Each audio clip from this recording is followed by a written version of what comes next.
नमस्कार, आदाब, सत श्री अकाल, जय भीम, जोहार। मेरा नाम है नवीन कुमार। औरंगजेब का झंडा उठाने के चक्कर में अबू आजमी ने अखिलेश यादव को ही फंसा दिया है। अब महाराष्ट्र से लेकर यूपी तक समाजवादी पार्टी पर हमले हो रहे हैं। योगी आदित्यनाथ ने भरी विधानसभा में इलाज कर देने की बात कही तो महाराष्ट्र विधानसभा अध्यक्ष ने अबू आजमी को पूरे सत्र के लिए बाहर निकाल दिया। मुकदमे पर मुकदमे दर्ज होते जा रहे हैं। सो अलग उस कमबख्त को निकालो पार्टी से और उसको एक बार यूपी भेज दीजिए, बाकी उपचार हम अपने आप करवा लेंगे। जो व्यक्ति छत्रपति शिवाजी महाराज की परंपरा पर गौरव की अनुभूति करने की बजाय लज्जा महसूस कर रहा हो और औरंगजेब को अपना नायक मान रहा हो, क्या उसको भारत के अंदर रहने का अधिकार होना चाहिए क्या? आपको बता दें कि अबू आजमी महाराष्ट्र में समाजवादी पार्टी के सबसे बड़े नेता हैं। वो मुंबई की मानखुर्द शिवाजी नगर विधानसभा सीट से चौथी बार चुने गए हैं।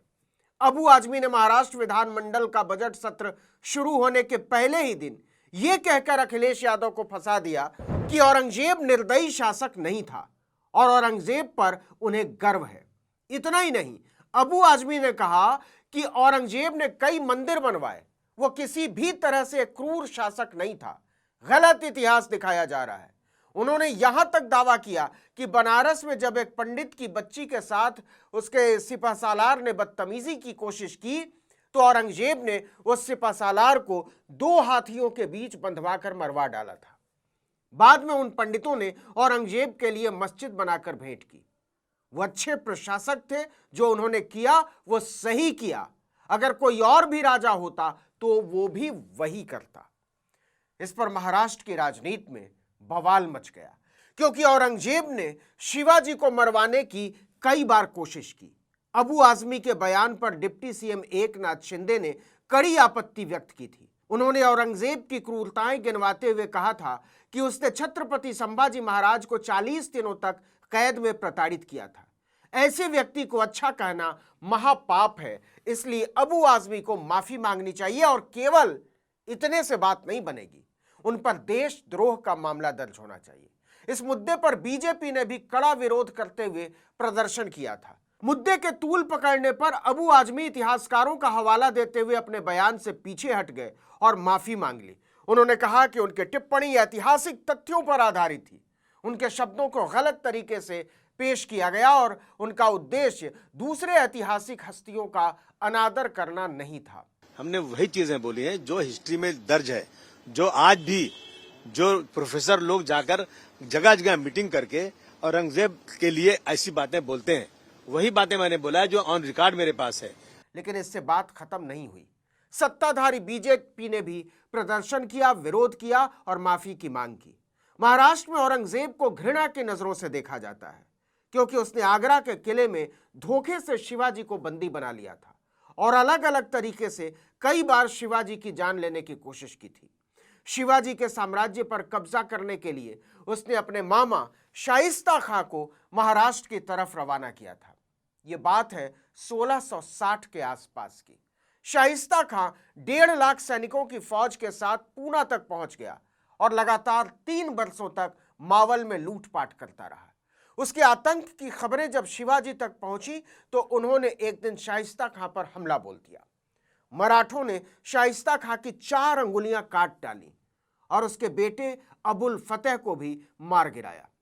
जब औरंगजेब को लगा कि शिवाजी को हराना मुश्किल है तो उसने उनके पास संधि का प्रस्ताव भेजा। जून 1665 में दोनों के बीच एक संधि हुई जिसके मुताबिक शिवाजी को 23 दुर्ग मुगलों के हवाले कर देने थे। इसके बाद उन्हें आगरा के किले में बुलाया गया जहां सम्मान नहीं मिलने पर शिवाजी ने भरे दरबार में अपनी नाराजगी जाहिर की। इस पर औरंगजेब ने उन्हें नजरबंद कर लिया, बंदी बना लिया। बताया जाता है कि तब औरंगजेब शिवाजी की हत्या कराना चाहता था, लेकिन 17 अगस्त 1666 को शिवाजी और संभाजी औरंगजेब के किले से निकलने में कामयाब रहे। यह तो हुई इतिहास की बात। अब आइए वर्तमान पर। तो तभी से शिवाजी को महाराष्ट्र में देवता की तरह पूजा जाता है और औरंगजेब को घृणा के नजरों से देखा जाता है। अबू आजमी ऐसे में 450 साल से एक क्रूर और आतताई खलनायक की तरह माने जाते रहे औरंगजेब को महान और श्रद्धेय बताकर अखिलेश यादव और समाजवादी पार्टी के लिए भारी मुसीबत खड़ी कर दी है। अबू आजमी ने कहा था कि उस समय के राजा सत्ता और संपत्ति के लिए संघर्ष करते थे, लेकिन यह धार्मिक नहीं था। औरंगजेब ने 52 साल तक राज किया। अगर वो हिंदुओं को मुसलमानों में बदल रहा होता तो कल्पना कीजिए कि कितने हिंदू धर्म बदल लेते। औरंगजेब रहमतुल्लाह ने मंदिरों को नष्ट किया तो उसने मस्जिदों को भी नष्ट किया। अगर वो हिंदुओं के खिलाफ होता तो 34% हिंदू उसके साथ नहीं होते, उसके सलाहकार हिंदू नहीं होते। ये सब अबू आजमी ने कहा है। इसे हिंदू मुस्लिम एंगल देने की कोई जरूरत नहीं है।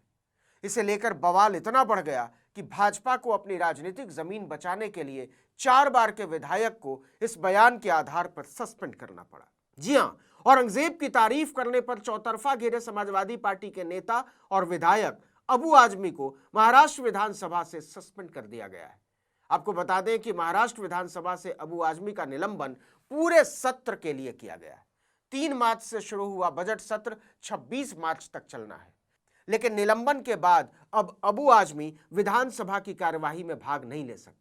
इतना ही नहीं, अबू आजमी के ऊपर विधानसभा के स्पीकर ने परिसर में प्रवेश करने पर भी पाबंदी लगा दी है। मतलब वो स्पीकर के सामने अपना पक्ष रखने के लिए भी उनके दफ्तर नहीं जा सकते। इस मुद्दे पर अभी अबू आजमी की प्रतिक्रिया सामने नहीं आई है, जबकि उनके खिलाफ कई एफआईआर भी दर्ज हो चुकी है। मुंबई पुलिस ने तो औरंगजेब की तारीफ करने वाली टिप्पणी के मामले की जांच भी शुरू कर दी है। अब पता नहीं वो किसकी गवाही लेगी और किस किताब या कहानी को सबूत मानेगी।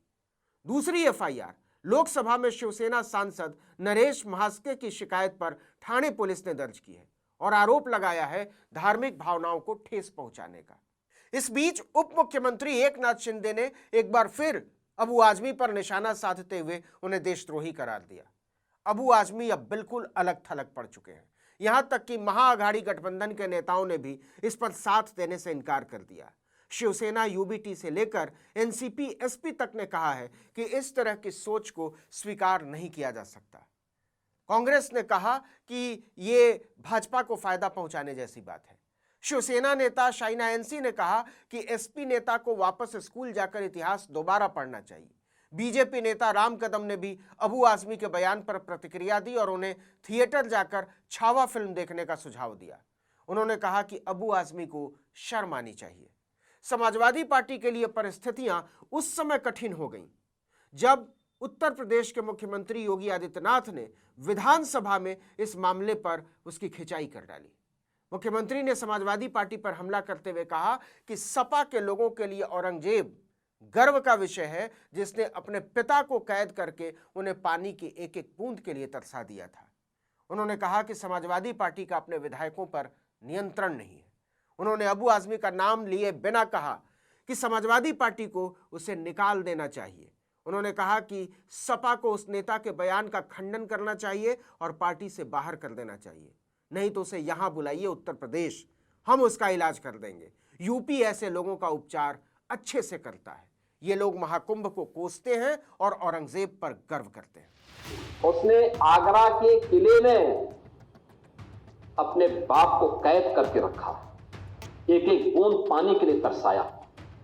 और अगर इनको औरंगजेब पर गौरव की अनुभूति होती है तो ये लोग कम से कम पटना की खुदाबख्त लाइब्रेरी में जाकर के एक बार शाहजहां की ही जीवनी को पढ़ लें, देख लें, उसकी पीड़ा को देखें। हाँ, जिनका आचरण औरंगजेब जैसा है वे लोग औरंगजेब पर गौरव की अनुभूति करें, लेकिन भारत को कम से कम इस पर न करें और समाजवादी पार्टी को इसका जवाब देना चाहिए। तो सवाल है कि राजनैतिक वैचारिकी के ऐसे गाढ़े वक्त में क्या अबू आजमी जैसे नेता सचमुच नहीं जानते कि उन्हें अपने मुद्दों और शब्दों का चयन किस तरह करना चाहिए, या फिर वो जानबूझकर उस पाले की कठपुतली बन रहे हैं जिसे ऐसे लोगों की बड़ी शिद्दत से तलाश रहती है जो आम जनता के सवालों की तरफ से ध्यान हटाकर मामले को हिंदू मुसलमान करने की सहूलियत दे, और फिर उनकी गोदी में बैठा हुआ मीडिया तो इसे लपकने को तैयार बैठा ही रहता है। इस वीडियो में इतना ही, लेकिन अगर आपने आर्टिकल 19 इंडिया को अब तक सब्सक्राइब नहीं किया तो फौरन कर दीजिए। बेल आइकॉन दबाइए, घंटी जैसी आकृति, लाइक कीजिए और कमेंट करके बताइए हमारा वीडियो आपको कैसा लगा। हमारा ट्विटर हैंडल है article19_India और मेरा ट्विटर हैंडल है नवीन जर्नलिस्ट। नमस्कार।